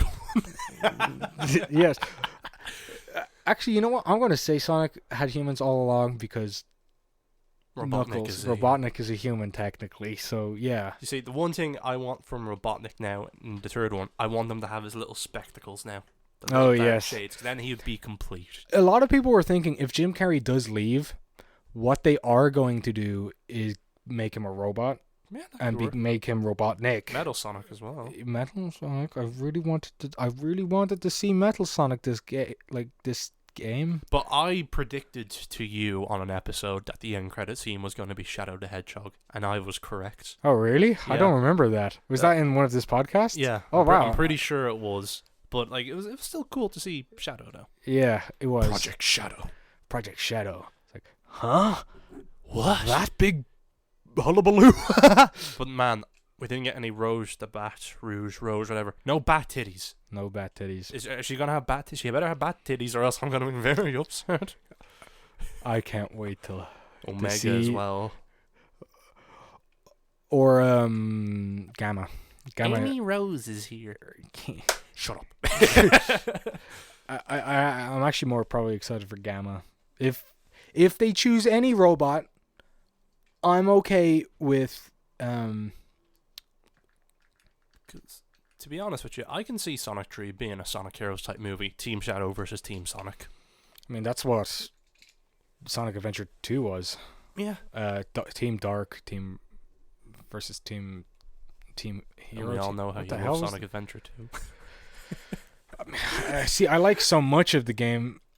Just that ending is so insufferable. It's so the insufferable. arc mission. Know the bit where it's anti-gravity and you have to find out where to go with the platforming? A lot of people really... Although, in fairness, I understand why speedrunners like it, because that looks like actually really fun to break as like a speedrunner to like, I find remember, the best way around. I never beat the game when I was young because of that section. That just- section is annoying. But like, you know, like Sonic Adventure I have a lot of nostalgia for. But I don't know what they can do with Sonic 3, but I'm looking forward to it, because it seems like they know they're getting more... Like, Sonic 2 just screamed to me that they were confident in what they were doing with the characters and just how out there it was. Yeah. Seeing, like, Robotnik. Like, the fact that, like, although there wasn't a lot of them... I will also respect that they're doing their own thing with the Echidna tribe and Versus the Owl tribe, which I'm like, that's like a part I of... forgot that Sonic one opened with a fucking massacre. Yes. I mean, he had to have his hero moment of seeing his parents die, Yeah. which I also do like the fact that the human is his father figure. I know a lot of people were like weirded out by that, but I'm just like, no, I kind of like that idea. I mean, he is literally in the first film. He technically never grew up. No. He's a kid without Limits, rules, boundaries. Yeah, I know, and so I think he does need a father figure. I know I know a lot of people's criticism was the fact in the first film they hyped up that they're just friends, and like that's what they were. But some time has passed. like- He's living in their home. Yeah, and like he's still a kid, he's still immature, and again, character building. I was like, yes, he's Like, the fact becoming. that it looked like Sonic was about to murder Eggman. Like, we know he didn't die at that part. Yes, But it was just the 'cause he fact just that, like, fell over. Super Sonic is just, and the fact that, like, he kicked over the tin with no hesitation. And he's like, oh, so we can't be friends, as he falls Yeah, into yeah. oblivion. But, like, I am excited for it. And, like, it probably will go to the moon and whatnot. And then, like, I can see the plot being, oh, yeah, we're going to destroy the Earth with the Ark. Because that's what Adventure 2 was. Yeah, and I think it might. I think actually might work better if it goes the opposite way, where it's like it talks about the Ark and then it goes into chaos, because in the Ark, the scientist that basically made everything, not Dr. Robotnik, but his uncle, grandfather, yeah, whoever it was. I can't remember. Yeah, I thought it was his uncle, but I actually really just can't remember that family lineage at all. Don't really care about it either. But he made Proto Chaoses, which is why those like weird chaos Things looking are things. yeah. There's actually a huge amount of lore in that, like in the Not arc. to mention, like, the first ultimate life form was that weird dinosaur thing you fight as a shadow. Yes, the weird slug thing that like recently people were like they got the character model for, and they're like, he has no dick. But like, no, Adventure 2 was fun though. Like, it's just, I do find it fun. the bosses are great. Yeah. Oh yeah. I think that was like what made me so happy was the ending of Sonic Adventure 2, which was, even though that last mission before the Super Saiyan mission, I was very happy to get that ending because it's a very satisfying ending. But god fucking damn it, do I hate grind rails. Yeah. Press B. Yeah. And then the jumping mechanic doesn't work all the fucking the homing time. attack barely functions. Yeah, that's the weird thing though. The homing attack works really well in the earlier missions. But as soon as there's bottomless pits, Yeah, the moment bets there's are off. at the moment I hate bottomless pits, but like yeah, that was annoying. I think one of the most stylish Sonic games that we mentioned was Shadow. Like, there's a lot of style in that game. Like, remember that level where you're in Every time you like click a button in it, yeah, explosion. Jesus Christ! I remember one of the most gunshots. visually striking levels was that mission where you're like, are you in the computer or the program? But just all the bright colors and whatnot. In the computer. Like, I can't remember what it was, but like it's you're don't traveling all the circuits. It's weird. Oh, are you talking about like those like weird alien goop things that like Yeah. that connect you to? Oh, right. And was it like a bunch of greens and stuff? And you find Kind of, Charmy yeah. the Bee there. Yeah. If you find Charmy the Bee there, I know the one. That one killed me as a kid. I was like, I can't get through it. It's impossible. Shadow had a lot of ambition for what it wanted to do. But All like, you Sonic create your games are path. ambitious. I will always mention that to a Sonic game. Apart from Sonic Lost Worlds, that was not ambitious One whatsoever. Sonic game that frustrated me was Sonic and the Lost Rings, just because you don't control his movement, he does it himself, and it was motion control. Oh, it was Temple Run. Yeah, it was just you hold back to slow down. Like, no, I like having some sort of control. Yeah. Chaos control. It was kind of the same for Black Knight, although you can technically go backwards in that. Like, it's an But it's on-rail just Sonic weird. game, which Yeah. doesn't really work. No, a mobile game maybe, but not Yeah. not for like a full-fledged $60 game. I'm hoping that there is some revitalization with Sonic now with the movie's success, and that like they take Well, let's the hope games. Sonic Frontiers and Sonic Origins is good. Although Sonic Origins got some Them bugs. sussy Those things. sussy epileptic modes. Oh no, that's Sonic Colors. Colors, Ultimate. sorry. Well, I'm thinking Sonic Origins is they're remastering the Sonic 1, Sonic 2, Sonic 3, and Sonic CD. As a big full screen like you know the way like all those old games are like what's it called, 3x4s. Yeah, And 4x3. 4x3, and now Squares. Yeah, and now they're becoming now they're full screen like 16:9. yeah. Christian Whitehead is running the project, and he's very well known for doing the Sonic Mania and already remastering Sonic 1 and Sonic 2 and building new levels as well. You know the way there is that like lost level. So basically he went into Sonic 2 and in Sonic 2's development, it's very famously known that there was a level in Sonic 2 that was cut, but it's almost fully there in the game. Christian Whitehead went back and remastered it, making that level completely playable. And now Sonic Origins has Sonic 1, 2, 3, and CD all completely remastered. New levels in new levels in Sonic 2 and Sonic 3. Maybe not in Sonic 3 actually. But and new modes, new game modes, new challenges, and it's all in this nice package that's 40 euro or $40 I should say, because I don't know what's I can't remember. For a maybe it is €40 because I did look it up on Steam and it was like 40. I'm not going to fact check, I'm afraid. Yeah. 40. It was €40 in Steam anyways for like the full package, because it's Sega, they kind of lock off a few things for like the full experience. But yeah, €40 for the full game and all of its like slight DLC things, and €30 for just the base game, which all 3 games still has all the levels and stuff and all that stuff. It's all got that, but just Sonic. The $40 one is there just to get the fan base pissed off and to get more money out of the fan base, because there is some corporate shade. Yeah, because I think the $40 one does not. If you pay €30, not €40, the €30 one does not give you the original Japanese music, which in the $40 one you can switch on and off to English and the English version of music and the Japanese version.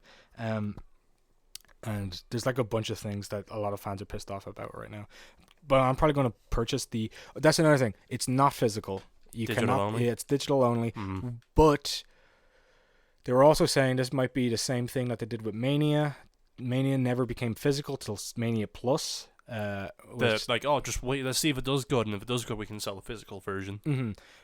And I will say, Mania Plus is like the best version of Mania, but because especially the physical one for the Switch, because if you get the case for it, you can flip it around and it becomes the Sega Mega Drive case for it, and it's really like cool. That's really fucking awesome. I have an update about the Halo TV show. It's over now, isn't it? The last episode came out, but most of the core Halo audience can't relate to Master Chief anymore. Because he's got too much ass. No. Why? Wait, let me guess.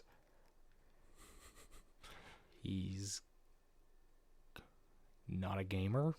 Technically, he lost his V card in last week's episode. Yes, he did. Yes, he did, and it was with the Covenant I remember girl as well. Moist Critical got so pissed off, and he made a video about it.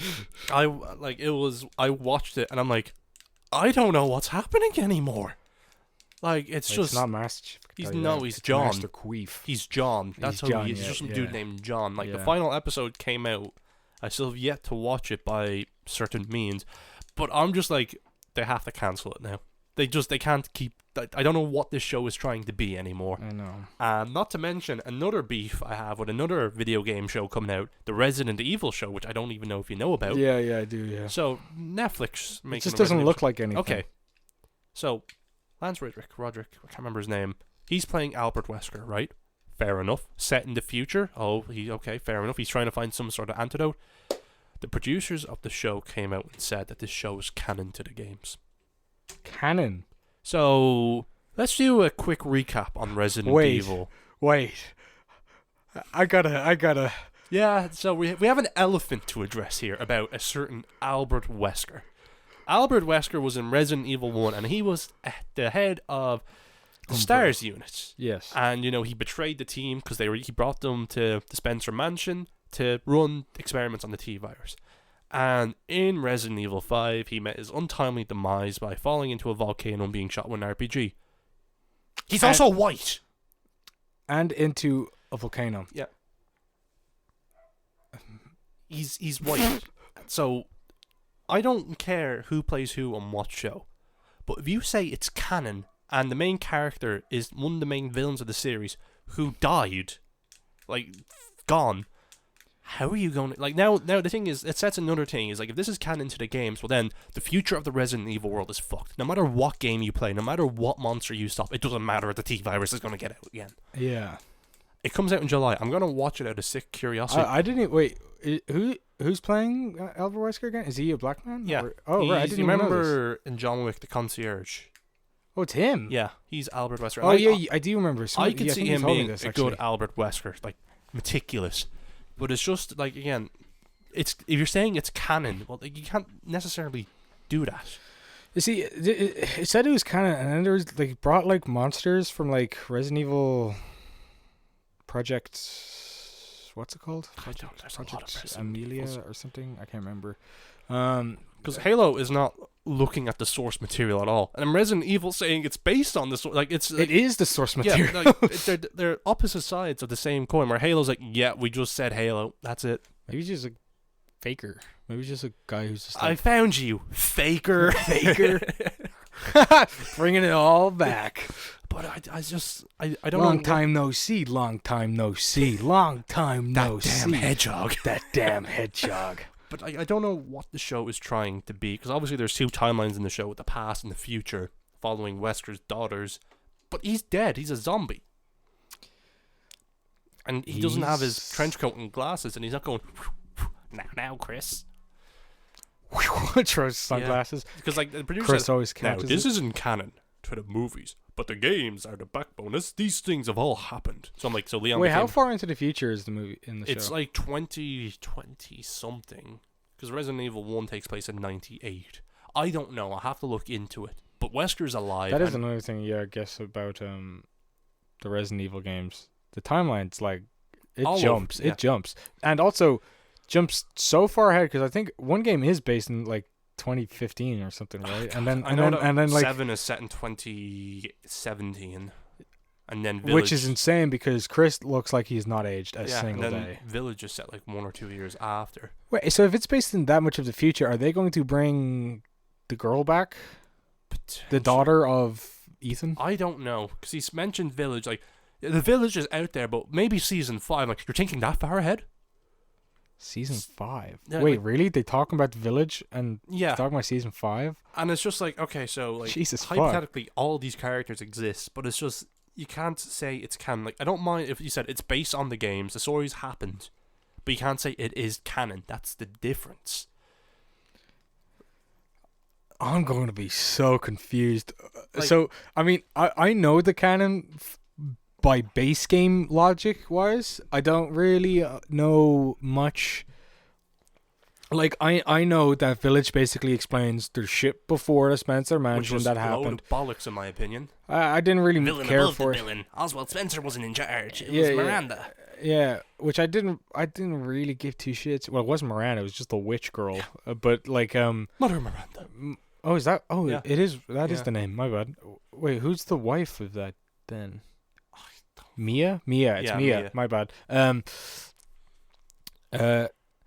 Yeah, that brought, like, there's villain before the villain, then there's the Spencer Mansion, then Wesker basically takes up everything that Umbrella has to and do, then the which was outbreak of weird. Raccoon City. Yeah, which was also weird because, as far as I knew what Wesker was in the first game to when you see him He was in a double 5, agent. yeah, when you see him from the first game and then 'Cause you he was see him in Code 5, Veronica as well, yeah. which should have been Resident Evil 3 in my opinion. Because a lot of important shit happens in that game. Like, It wasn't it? It was originally meant to be. yeah, then Nemesis happened. I'm like, Nemesis would have been the better spin-off, but it was Well, just I understand why. Well, actually, yeah, Nemesis is the reason why returning characters are a thing. But I will say that why Nemesis is number 3 is because Nintendo got really pissed off yeah. at the fact that you guys were always on. No, wait, it was PlayStation, wasn't it? PlayStation, yeah, because that's PlayStation were like exclusive, it was yeah. PlayStation were like, GameCube. yeah, you should have always been on our like console, so why the fuck are you going to Nintendo? And then they were like, oh, okay, fine, we'll make you the 3rd game and we'll call this the spin-off thing. Because at least with Welcome to Raccoon City, it based it on the games, and it was still a dumb, fun movie, but it had some respect for the source material that you see in the RPD, the Spencer Mansion, but it didn't say it was canon to the games. Like, although Leon was a fucking idiot, it's like, okay, you can call him Leon because it's not Leon S. Kennedy from the games. It's just Leon Kennedy. Yeah, which is, I mean, I just found it very funny how the fact that like everybody fanboys over Leon, and that movie's just like, Leon, shut the fuck up. Yeah, the actor just walked into the set and just got annihilated. But like, it's just, and like, of course, Wesker in that one was the weirdest one. He's like, I just wanted money, dude. Like, that's why. Money, bro. This is what I was going to bring up though about like him in the first game to him in 5. Him in the first game, he's a double agent, and then in 5 he's suddenly running everything. He worked for Umbrella, and that's why he started Star. It's just to be like, okay, the lab's here. We'll let the T-virus loose, bring some test subjects to the mansion, and see what happens. And then, like, you know, he gets killed by the tyrant, but he doesn't. But then, like, because he injected himself with the virus. Yeah. And then in 5, but he didn't change for some reason. Because in 5 he has some sort of virus in him. But like, he's a cool villain, and it was so satisfying to kill him. But in one of the most epic and bombastic ways ever in 5. But yes, that it's just, I know Chris punches the boulder, but it's still such a spectacle. And the fact that it's canon now with Heisenberg going, that boulder punching asshole. Yeah, that is awesome. I love that. Resident Evil, it's a mess of a franchise where it's doing too much, but I think this is its most heinous crime. We're making a TV show where we're bringing a dead character back for no reason. I won't care unless it's explained in a really funny fucking way. Yeah, like, how are they going to explain that? Because he doesn't have his powers. It doesn't a cell survived, and we took the cell. And we grew it. And we just grew the cell. He's actually a single-cell organism. Did you know that? It comes out July 14th or 15th on Netflix. July 14th or 15th. Oh, like, it's the fact that, like, the trailer's like, we made a new pill that can, like, solve OCD, cure depression. The only thing is it has the T virus in it. And, like, the joke is, we'll put that on the side effects. But, like, you see the liquor, you see spiders in the trailer, and you see it's like, okay, what? They ate pills. Yeah, they ate pills. A spider ate a pill. Yeah, explain that, liberals. But it's yeah. But also other shows. You see the Boys Season 3 trailer. Yeah, I saw the short version because it comes up everywhere now, and it's just like, what's his name? Homelander's gone insane. It's like, now he has? It's like, yeah, it's like, yeah. Oh, really? He's only started that? Oh, I didn't know. And then it's like, what are these? They're pills. They make you a soup for 24 hours. I'm like, okay, that's a Superman Injustice All-Star. looking. Oh yeah, Injustice. Well, Injustice got it from All-Star. All-Star Superman was where he made Lois Lane super for like a day with him, and then Lex Luthor somehow figured out how to copy it, and then Lex Luthor became a soup for a bit, and then one of the most satisfying villain like turnarounds ever is when once he has the powers of Superman and he beats Superman, he stops beating him, and then he starts realizing everything because what Superman sees is beyond normal humans. So he starts seeing like he sees Dublin. What? He was in Dublin in one of the latest comics. Oh really? Lex Luthor? Did you know? No, Superman. Oh really? I'll show you after, but God, I didn't think you knew that. I'll put it up here, but anyway, keep talking. Yeah, but yeah, that pill stuff came from Superman All-Star, and then it was brought. I guess the concept, was brought in Injustice. Because how else are they going to level the playing field? Yeah, and explain game logic. Like it's like Injustice. The game story is weird, but the comic is phenomenal, and like the big omnibus is like 1,000 pages each, and there's 2 volumes of it. Yeah, and I want to pick it up because I do. How much is it going for? It's like 100 and something. Fuck me. Okay, I mean technically, if you had to pick up the individual ones as well, it would still cost that much. Be more expensive. Yeah, but they're like 50. No, they're like €20 each, and there's like 10 of them. So yeah. Because I always forget how big Injustice is as a story. Oh yeah, because it goes in years. Year 1 through 5. Yes, and each year has individual releases as well. Where the fuck is he? He's in Dublin. There's the GPO. Yeah, there's the spire falling on the GPO. Yeah, and there's where Burger King is on the bottom of O'Connell Street. What the hell? There's more to find it here, because he picks up the spire and flies away with it. How dare he steal our spire? Well, in fairness, he should have just left Dublin to the rubble. Because he was over the Atlantic. It says here, like, oh, there's a storm heading for Ireland. And it's like, what? Why us? But yeah, there you go. There's Dublin City. There's a storm heading to Ireland, but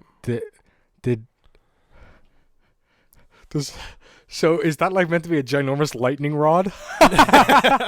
Just like you can see the convention centre, you can see the towers, the chimney stacks. It's like, why was he in Dublin? And that opens another question for me. So Irish people are canon in the DC universe. Well, yeah, they've always been. Yeah, but now it's official. Dublin exists. That means LexCorp should technically be headquartered in Dublin because of the low corporation tax. Yeah, maybe. You never know. Yeah, that's why he was in Dublin, because Lex hightailed it up out of there. But isn't that fucking bonkers? Out of all places, the Spire fell under GPO because of a storm that would never happen in Ireland fell on it. I haven't read a Superman comic in a while now. Is that Barbara? I don't know, man. I don't. That's all I knew was that he was in Dublin. Babs, you got him? I've got him. Superman, hello? Hey, it's Nightwing. Yeah, I presume it is. Yeah, oh, right.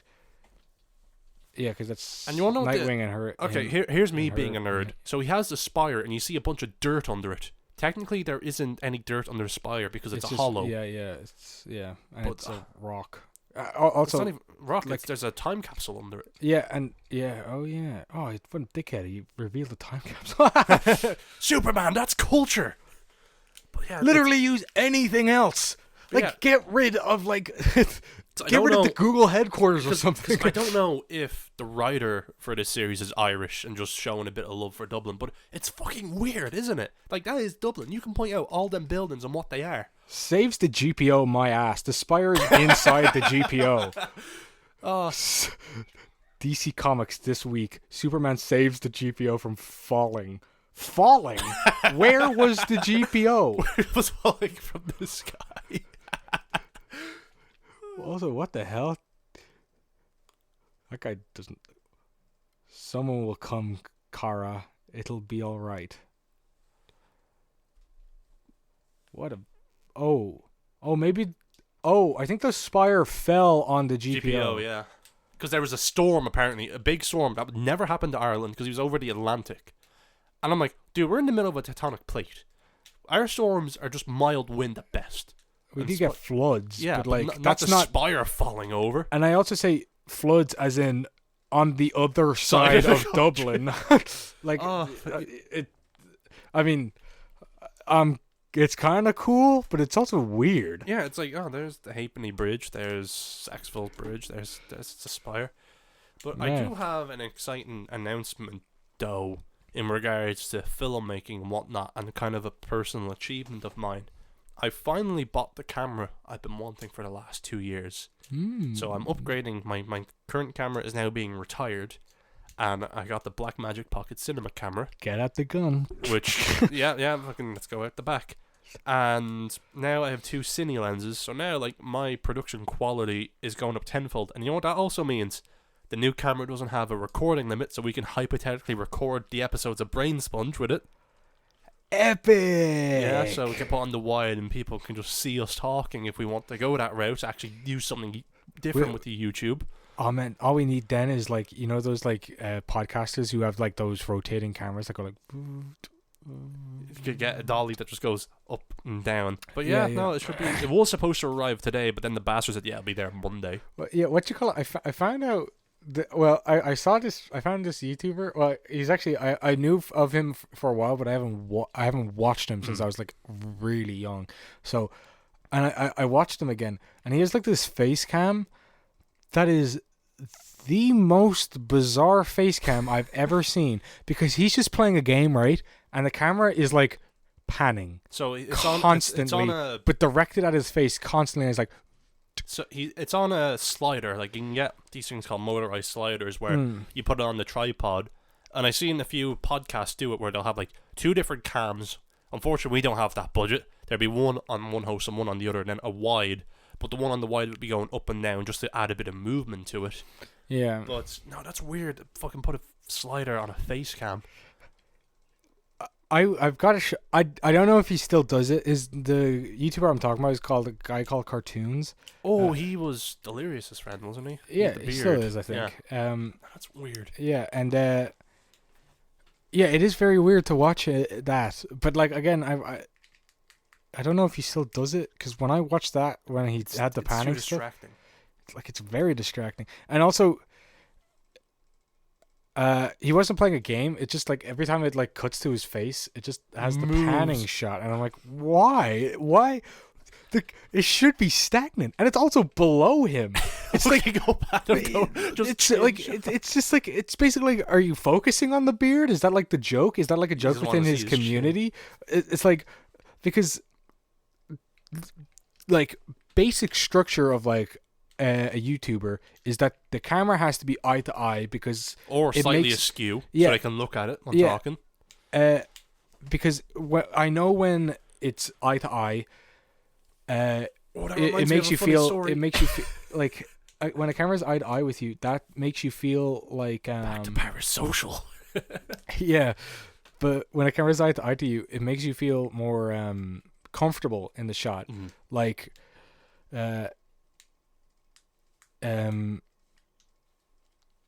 it's not. Yeah, it's just more like welcoming. Apparently, so, like psychology wise, it's more welcoming to have it eye to eye, compared to, like a streamer wise, you can technically have like an angle shot. But it's better to have it like eye to eye, because an angle shot would be if there's more people there, you know, like and like you're trying to show off more people, especially in streaming worlds, anyways. But that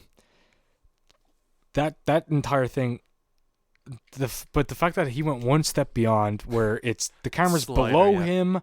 It's sliding, and it's like that's disgusting. It's like for a podcast setting, it makes sense to just add a bit of movement. Because we're not. We're not. It's like, oh, this is interesting. Yeah. But a couple of weeks ago, I was getting the blinds changed in my room, and the tradesman comes in, and I'm not in my room. I'm downstairs, and all I hear is there a YouTuber in the house? I'm like, what? It's like, oh no, just the setup in this room, and I'm like, no, I do like filmmaking and like content stuff. He's like, oh, I thought you were a YouTuber.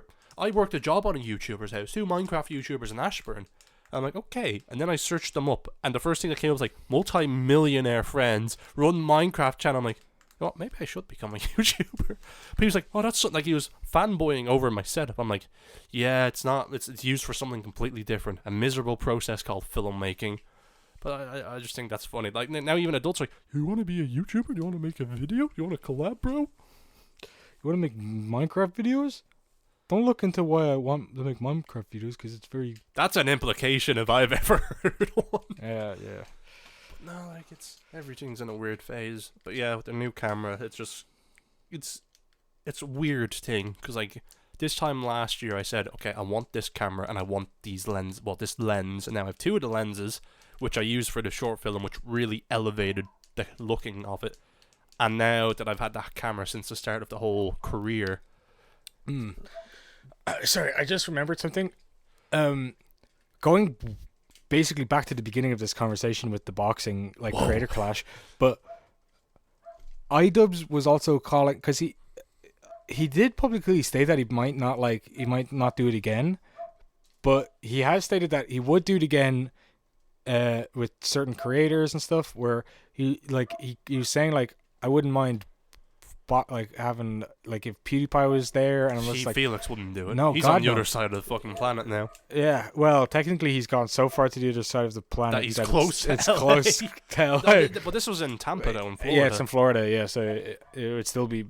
Although, again, now that the fact that it's a bigger event, it could actually.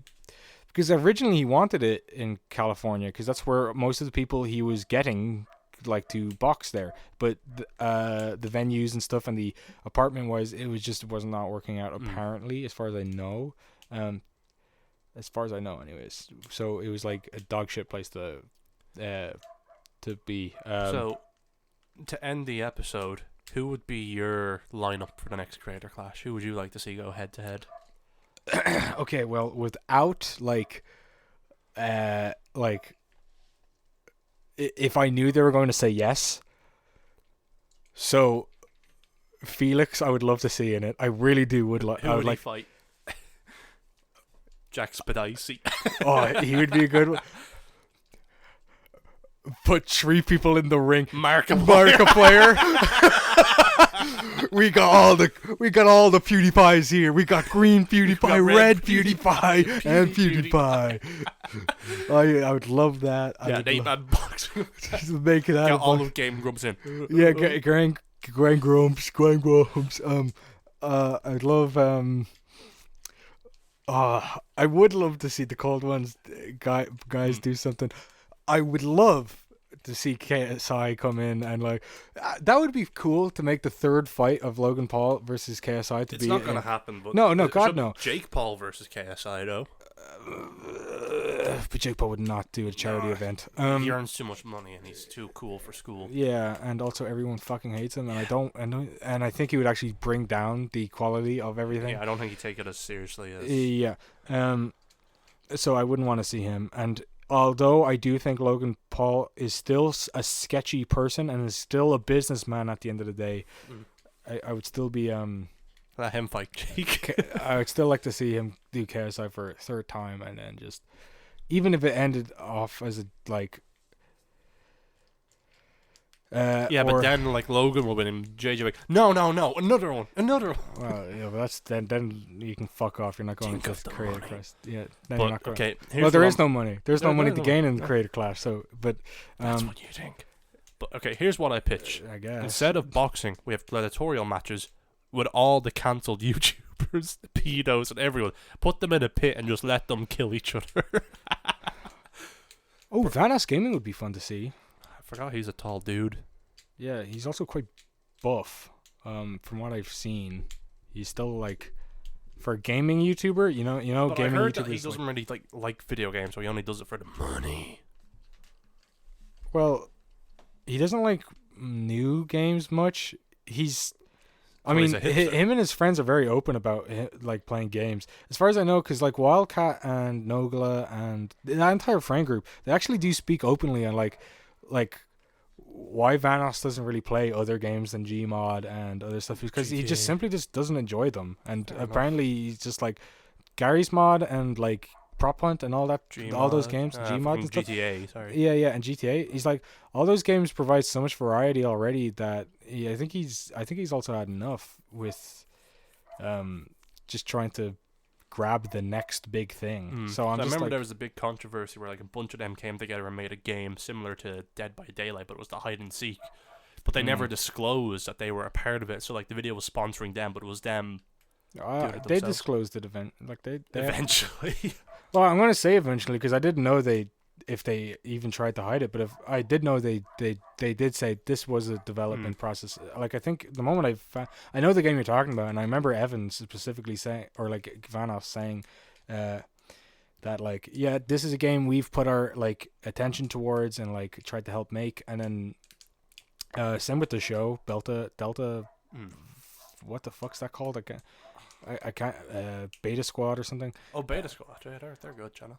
Oh no! Sorry, no. It was an animated TV show that they tried to get onto. Oh, I've seen Get stuff picked of it, up. but I can't remember. Yeah. Alpha Betas or something like that. Yeah. So it was. I mean, I saw the pilot. It was not very good, so I understand why it didn't get picked up. But I understand that they did still put a lot of process and money into it, and I'm like, that's fair. It's fine that like, and yeah. So I'd like to see him in it. If I want to see Vsauce. That would be an amazing. Who would he fight though? Yeah, That's a tough one. Vsauce 2 they're- and they're- 3. Yeah, we got all three of them in. Yeah, and no, Vsauce would probably be. I'm trying to think of another bald video. Because it has to be someone like similar type of content or just something. Similar type of content, and also similar type of body like shape as yeah. well, which I'm. Because he has the shape of a dad, so it's going to be hard. Although H3. just H3 versus everybody. Philip DeFranco Yeah, fights the him. podcast versus podcast. So are we Yeah. starting a boxing match? Yeah, and then what else? Who else would I love to see in there? There's some. I'd love to see Hassan in there. Oh God, that would be fantastic. He's openly said he doesn't. Oh, like him versus Two Man. Two Mad. What? Oh my God, Two Mad would be utterly annihilated. Yeah, but it'd be funny though. It would be funny. I know a lot of people wanted to see him versus a conservative, Hassan versus any conservative channel, and I'm just like, not going to happen. But also, one, because conservatives know he's a very tall, buff man. He's like 6'5". Yeah, and Jay Schlatt. Jay Schlatt, him versus Jay Schlatt. Oh no, sorry. No, it's Jay Schlatt versus someone. Oh right, yeah. Jay Schlatt would be good to see fight. A lot of streamers, to be honest, like Mizkif, Get Charlie. I mean, he's tiny. He'd be a great competitor against What's his name? Okay, here's the fight we're looking for. Michael Reeves. He'd be the Michael Reeves won his first fight, but now he's against. No, I wouldn't say. I couldn't So see here's that. the fight we want. Schlatt versus Minx. The Irish. The sexual tension would be too much. Yeah. But I don't know. It's a tough one. Because with this one, it was I would more, love to see Matt Pat come in. Oh God, yeah. Who would he fight? Though? You know what? I think him versus Vsauce, because they're both dads and they're both about like science shit. So Markiplier fights Matt Pat. Matt Pat, yeah, they've all in FNAF costumes. That'd be awesome. Is this a furry con? This is FurryCon? Yeah. Where's my ball pit? Get some like shady indie developers in there as well. Shady. The guy who fought, the guy who did Firewatch or whatever the fuck, and then put him against PewDiePie. And then oh man, Raka Rucka versus Raka. Oh, Rucka versus yeah. Raka. Yeah, because one's really fucking racist and the other one's just a funny Aussie. Yeah, two Aussies tag team. Are they both Aussies? I didn't Yeah. know that. I just thought one was like a horrible racist. Yeah, one is because he made all them offensive songs. Yeah. And Fucking- he's not apologized for it. And he even went against KSI about it. Oh, guess what's coming back on June 1st? What? Your favorite Martian. That's coming back? Yeah, I mean, I know that was a two-man band, so that's probably not hard Yeah. to come back. But how the yeah. They're coming back. I know you love me more than the Japanese love tentacle porn, and then we dance to the That was a stereotype. weird time. Yeah, Ray William Johnson. Ray William Johnson's versus Schmosh. Where is it? That would be amazing. Oh my god, Anthony versus Ian. They actually hate each other. Or wait, Anthony Lee versus Pat and Phil. yeah. Oh, that'd be an amazing fight. Okay, I have it here. What happened to that YFM album you were making? Unfortunately, YMFM was cancelled long before we were able to make an album. We wrote a little and kicked some ideas around, but we hadn't officially started recording. There is no super secret amazing album hidden away in some vault. As cool as that would be, that was 10 years ago, and we're better writers now anyway, so I guess we'll just have to give you new fresh music on June 1st. Hope that's okay. Time for more offensive songs about epilepsy. I have no idea if he's probably has grown as a person, but as far as I know, he was really ruthless as a business person back in the day. I wouldn't even want to Because know. he helped make that company that fucked over almost Every creator. Yeah, he helped make it. I don't Creator know. Studios? Yeah, he helped make that. But then he also had a falling out with them. That's why Your Favorite Martian was cancelled, because they didn't have any animators anymore to make the animated Your Favorite Martian Your favorite shit. Martian versus Epic Rap Battles of History.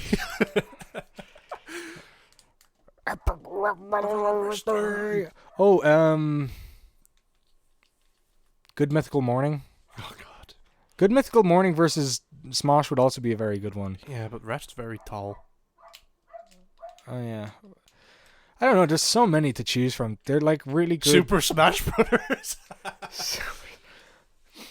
All the super cancelled, all the cancelled Super Smash Bros. Players that were like outed as pedophiles. A new foe approaches. A new foe approach. It's Mini Lad. It's Mini.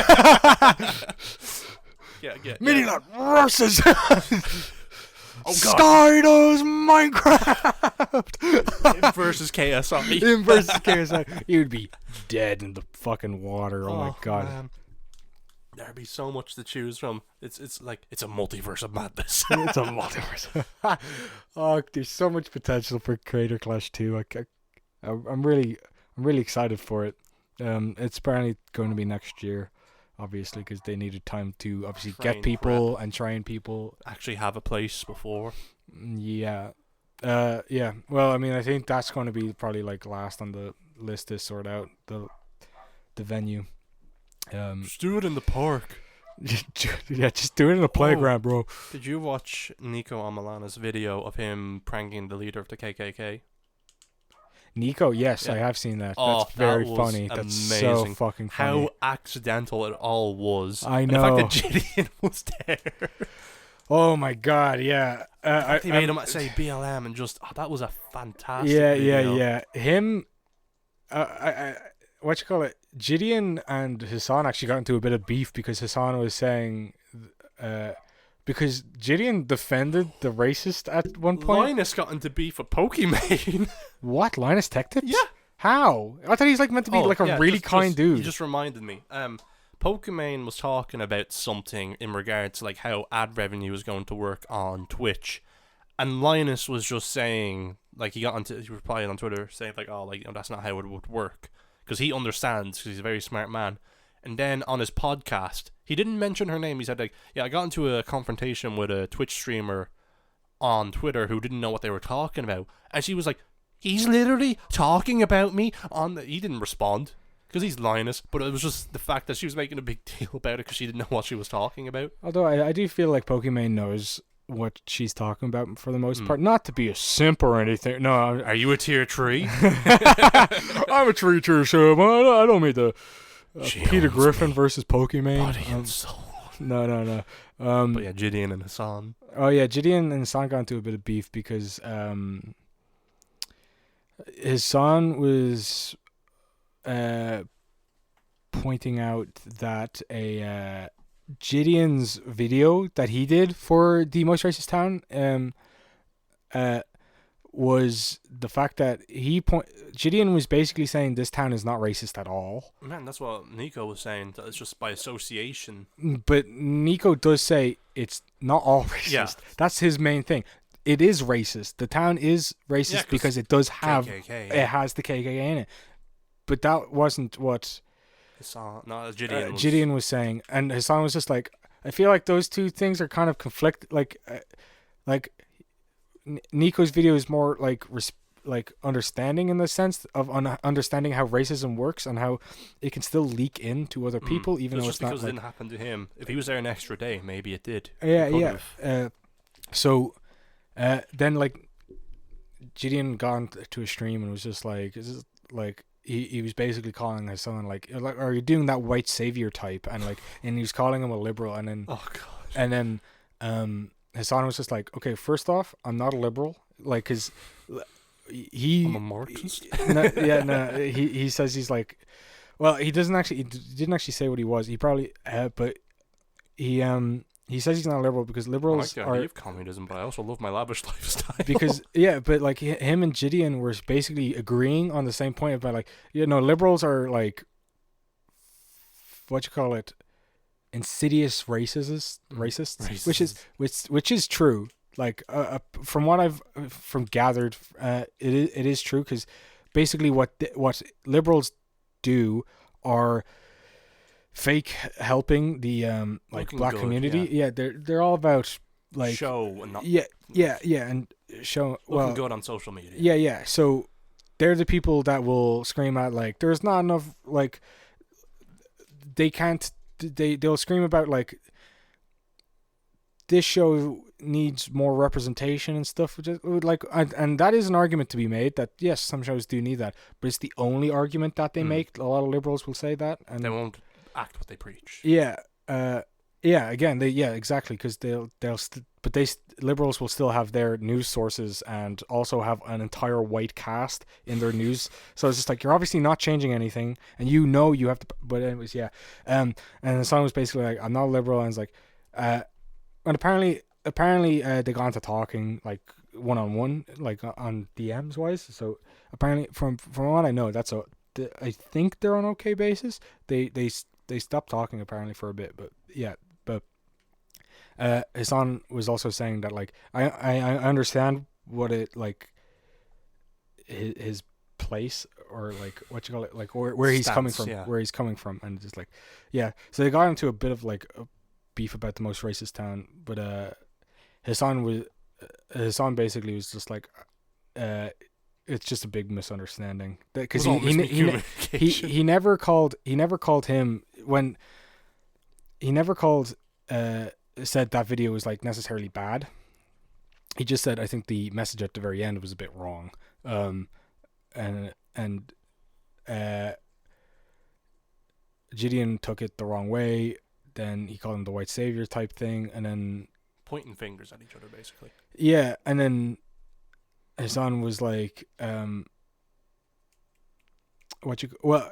that video as well, when he says like, he's calling Hassan the white savior type thing. He did kind of also defend the Nazi he was talking about, or the KKK member he was talking to. He's defending him, saying it's like he's a cool dude. He didn't like call me anything. And it's just like, and it's just like.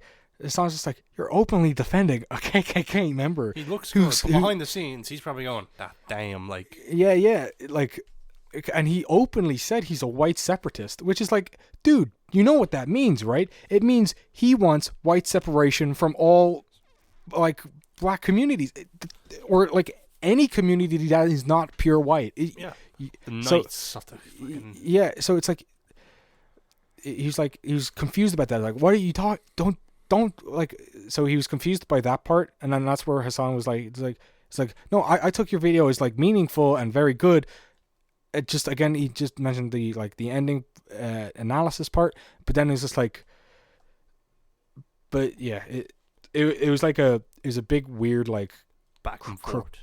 Yeah, but it was like a quick back and forth. It was like Hassan reacted to his original video, then he reacted on stream, and then Hassan basically said everything he could to like just be like, no, this is what I meant and this is what I stood for. And then as far as I know, they then around that time they got into DMs, and so it was a bit of a scuffle, like and back and forth talking points, but it turned out all right as far as I know. I don't know, like the DMs wise, they seem to be all right in conversation, and then I don't know, yeah. But anyway, me and Matthew will be fighting each other October 32nd in 2062. Get your tickets now. In good old Phoenix Park. In Phoenix Park, yeah. The Deers will be spectators. So get your tickets then, and we'll see you then. Shit, fart, piss, cum, shit, fart, fuckity, shit, fuck, ass, shit.